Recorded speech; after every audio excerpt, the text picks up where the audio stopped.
You are listening to episode 33 of the Autism Mom Coach, When You Wish Your Child Was Normal. Whether we want to admit it or not, so many of us have had this thought at one point or another. Maybe it was when we received the diagnosis. Maybe it was after a phone call from the school about an incident or a behavior. Maybe it is when we see our children with their peers and their friends doing quote-unquote normal things. In the next two episodes of this podcast, I am going to tackle the word normal.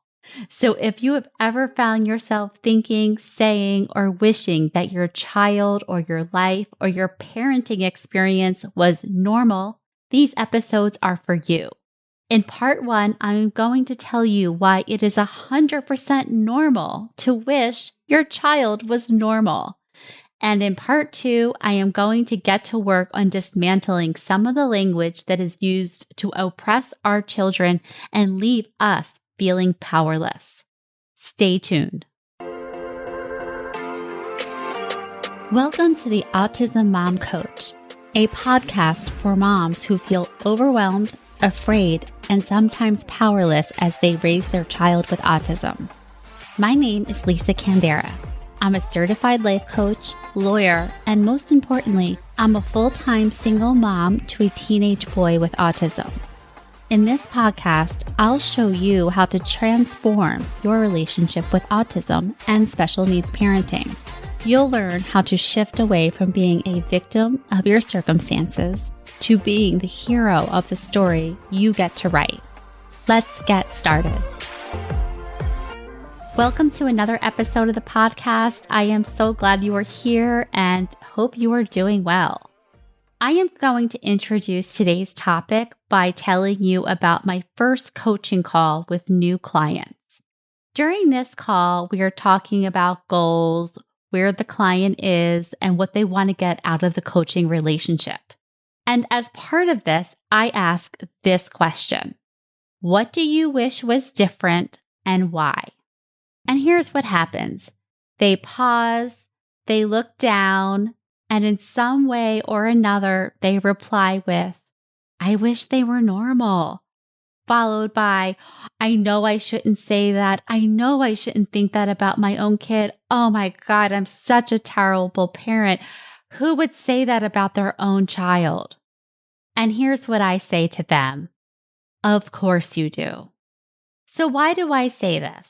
Is it because I think that there's some version of normal and that our children aren't meeting it and so we need to fix them and catch them up? No, that's not why at all. But before I get to why I say this, let's start with the definition of what it means to be normal. Normal is defined as conforming to a type, standard, or regular pattern. It is characterized by that which is considered usual. Do you know with this definition what normal means to our primitive brains? The part of our brains that are only concerned with our survival and not our happiness? Normal means safety, conforming to a type, fitting in, being like everyone else. That means you are part of the tribe. You get to stay. You get to live. I know that that sounds dramatic, but our primitive brain is dramatic. The survival of our ancestors depended on being part of the group and part of the tribe and not getting kicked off the island. So when I say, of course you do, what I am really saying, and I do explain this, by the way, in my coaching, is of course you want your child to be safe. Because I think in so many ways, this all comes down to safety. We want our children to be like everyone else, to be accepted, to be loved, to be safe. Another reason I say, of course you do, is because of the motivational triad. The motivational triad tells us that humans are wired to seek pleasure, avoid pain, and to be efficient. So when you take a look at the thought, I wish they were normal, it meets all three elements of the motivational triad. If they are normal, we avoid the pain of having a child who is struggling. If they are normal, we move towards the good feelings associated with fitting in. If they are normal, we get to forego the tremendous effort, time, and resources we are pouring into therapies, doctor's appointments, and recalibrating our regular routines. So of course you do. Of course you want more happiness and less pain and less struggle for you and your child. Here is the good news. This is not either or, it is both and. Two things can be true. You can love the heck out of your kid and still want them to have an easier life. You can love the heck out of your kid and want to have an easier parenting experience. So instead of trying to change your kid and shaming yourself, just take a step back and look at what is really happening here. Your survival brain senses danger and it is trying to fix it. Your brain senses pain and struggle and it is trying to avoid it.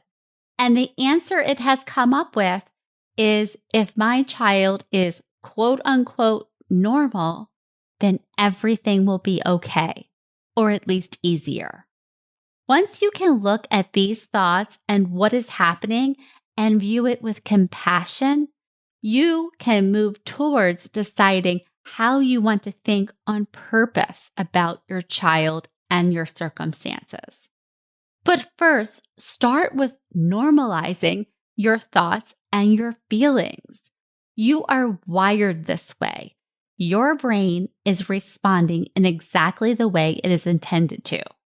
This does not mean anything about you, your child, or your parenting.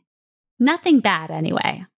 Once you really begin to believe this and to internalize it, you can start doing the work of shifting the narrative of normal. And by the way, whenever I say normal, it's quote unquote normal because there ain't no normal. I want you to get accustomed to treating yourself and this thought not as the enemy, not as evil, and not as something you need to feel ashamed about. I want you to treat it as, shall I say, normal? Or how you are wired. We are wired to seek pleasure, to be happy, and to have things be easy.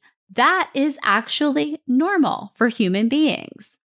So as best you can, use this teaching to create some distance between you, the parent who adores your child and wants the world for them, and this thought that would cause you to shame yourself. It is normal that you want things to be easier. It is normal that you don't want your child to struggle.